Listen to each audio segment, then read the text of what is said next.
Hi everyone, welcome back. It's Moa, aka Swedish Whiskey Girl, and today we're here with the Ballantines. And it's actually this new expression of a Ballantines 7. It is a whiskey, a blended whiskey of course. It's a Scotch blended whiskey and it sits at 40% ABV. And of course, a massive thank you to the team at Ballantines for sending me this bottle. It's always intriguing to try some new whiskies. And this is of course one I've never tried before since it's a new expression. So this whiskey here has been matured in oak casks and then finished in bourbon casks, which sounds a little bit weird because I'm assuming that it's been matured in those oak casks that are ex-bourbon casks and then finished in other bourbon casks. But of course you don't really know if the first maturation is in first fill, second fill or refill casks, and then the finishing is that in first, second or refill perhaps. But I'm expecting it to be quite a traditional, quite those kind of lovely bourbon flavours coming through, which is what I'm hoping for. So let's keep our fingers crossed for that. But Ballantines is of course a really old brand. It is one of those blending companies that now is one of the most popular in the world. I think Ballantines is on the top 5 of the best-selling Scotch whiskies in the world.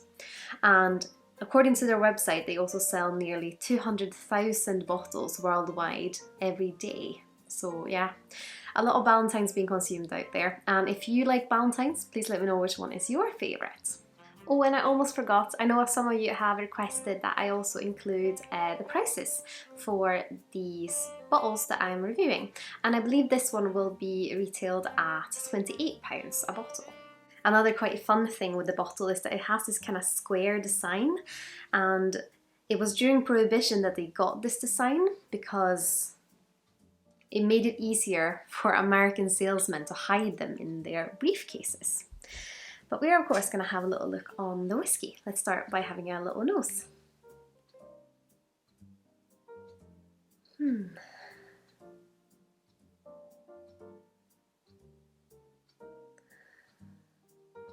It has this quite fresh and clean notes, but also that of like newly oiled wooden floor. It's quite wooden, quite clean, quite almost like a forest after rainfall as well, that kind of fresh notes that is still quite naturey. There's also a sweetness there, it's quite vanilla-y I would say. And the sweetness has this kind of, so vanilla is usually of course something we associate with something sweet, but this also has a touch of kind of really crisp sweetness, which I'm presuming comes from the grain whiskey because that's the kind of notes that it gives off. But quite traditional. It makes me think that it might be quite easygoing on the palate, and I feel like it's one that a lot of people could just sit and sip, which is so good about a lot of blends, that it's one that might be a good entry-level whiskey to some, or if you just want to have friends over and have a little nice dram together. So yeah, it's let's have a taste. Sláinte.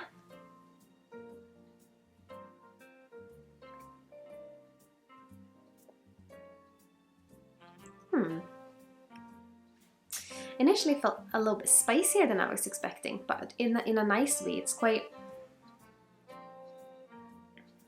like if you mix like cinnamon sugar with wood, because it's quite a woody spice, but it's also slightly sharp. I'm wondering, because in my whiskey journey at the start, I had very specific flavours that I liked, and some of the more affordable blends that I know a lot of people kind of frown upon a little bit, to me they weren't so nice. They were quite sharp, they were quite young, but I feel like that's changed a lot over the last few, or maybe the last year, maybe last 2 years, because blends definitely have a place in the whiskey world. If you don't like them, then that's fine. If you do like them, that's also fine. But I think my palate has changed when I taste blends, and I don't know if it's only because I appreciate their place in the whiskey world, or because I wouldn't lie to you guys. I'm not gonna sit here and tell you whiskey's nice if I don't think that, but I wonder if that kind of sharp spices, which has a nice flavour, but they do have like quite a sharp feeling in the mouth. I wonder if that's something I got a lot more of before, which is where I got that kind of youthfulness from, maybe. Because I wouldn't say this tastes young. I mean, it is 7 years, so it isn't that young, but it's an interesting thing that I just thought of now, and I just said it. I don't know if it's interesting to you guys, but yeah, I'll keep that in my head moving forwards and see if that could be something that might stay. Maybe we'll have to get another Ballantines, their kind of standard release, and compare it to this and see what we think.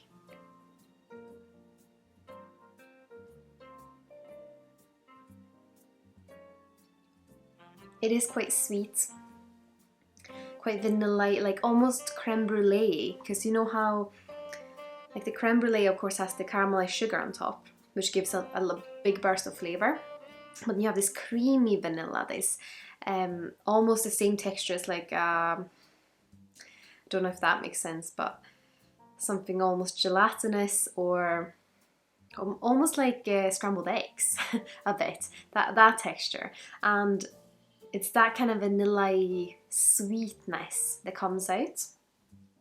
But there's also an oakiness underneath, and I think this is definitely, to me, it tastes like ex-bourbon on ex-bourbon. And being quite an ex-bourbon fanatic when it comes to my whiskies, I like an ex-bourbon matured whiskey at the moment. It's yeah, something I'm enjoying. Yeah. I do think I'm enjoying the palate more than the nose, because the nose is a little bit murkier. But because it has that kind of forest vibe, I'm not saying that I don't like it, but I don't think I would expect it to be quite so fresh and big in its kind of sweetness just from the nose. Because it is sweet on the nose, but it's not that sweet.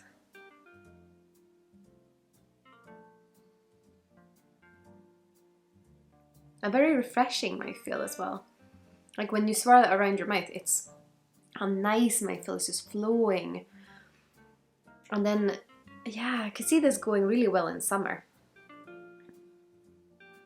It leaves, the finish isn't that long, but it does leave you with this like sweet oakiness that just swirls around.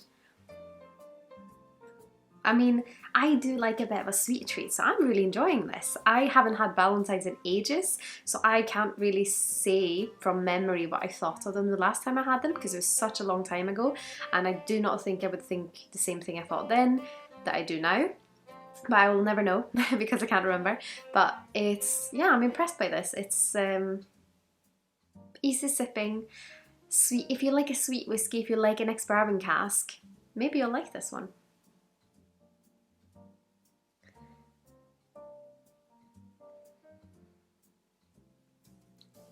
Fresh, sweet creme brulee, like almost a little bit of a heavier sweetness as well, so maybe something like honey, a honey creme brulee perhaps, and that oakiness. The spices have softened out now. I think because it's also my first sip of the day, that's what you can expect when you get alcohol, even wherever it sits on the kind of percentage level. So now the spices calm down, and it's like a touch of that kind of cinnamon sugaryness, but it's more velvety and soft now.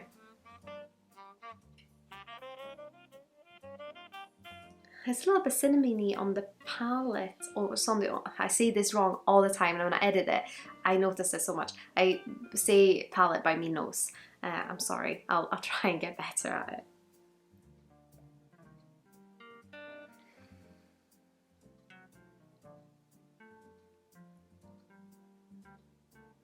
Yeah, I could see this going really well with cinnamon buns. If you just want a little sweet treat. I need to do my whiskey ficas soon again.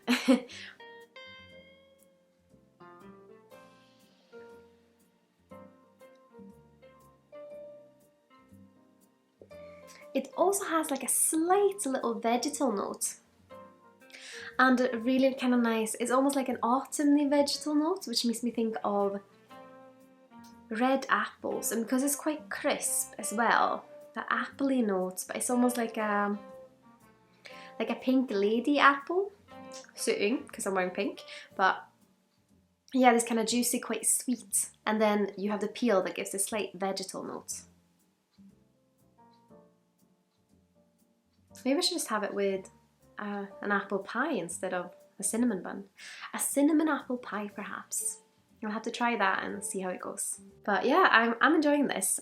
I would of course love to hear what you think of Ballantines. Have you tried the 7, which just came out, or have you tried any of their other expressions? They of course have the standard release, for example, the 17, the 30. I mean, it is a popular one, so I'm sure there's a lot of you that have tried it already. Please let me know your thoughts in the comments below. And of course, if you like what I'm doing here on YouTube and my other social channels, I'd be absolutely over the moon if you consider using my affiliate links the next time you're shopping with either Master Malt, the Whisky Exchange, or the Scotch Malt Whisky Society. All the information is of course in the description here below, as well as links to my website, my Patreon, my Teespring shop, and my Instagram if you're curious about that. As always, a massive thank you to my wonderful supporters on Patreon. You guys are amazing, and I'm so grateful you want to continue to support me on my whisky journey. I hope you've all had an absolutely wonderful day. Sláinte Skål.